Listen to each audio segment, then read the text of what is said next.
Sa video natin ngayon mga maestro ay pag-usapan naman natin itong tungkol sa cash allowance. Ito po yung Notice of Cash Allocation. Update po yan ngayong araw, July 20, 2024. Actually, itong update po natin na ito ay kahapon po ito, no? July 19, 2024. Pero hindi ko po siya nagawa ng video. Ayan. So, unahin po natin itong nagmumula sa Victorias National High School. Nakalagay dyan, payment for fiscal year 2024 cash allowance. Ayan. Ang amount niya po is 1,140,000. Next po is yung Division of Himamaylan City.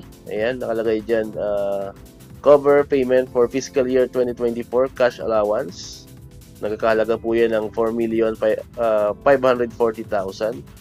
Next naman po, ito po hindi to ng July 19, no? Hindi ko lang matandaan kung parang July 17 yata to, no? Pero sinama ko na rin dito kasi hindi ko siya nagawa ng video before. Ayan po yung San Antonio Agricultural and Vocational School.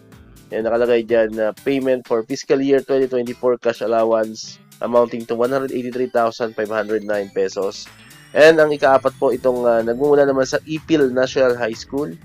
Ayan, nakalagay dyan payment for fiscal year 2024 cash allowance amounting to 480,000 pesos. Ayan, so far po, yan muna po yung update natin about dito sa ating cash allowance, notice of cash allocation. Ngayong araw po yan, July 20, 2024. Sa mga division po, mga schools na wala pang NCA for cash allowance, sa mga lamang lang po kayo dito sa ating channel at yan po ay agad-agad natin gagawa ng video.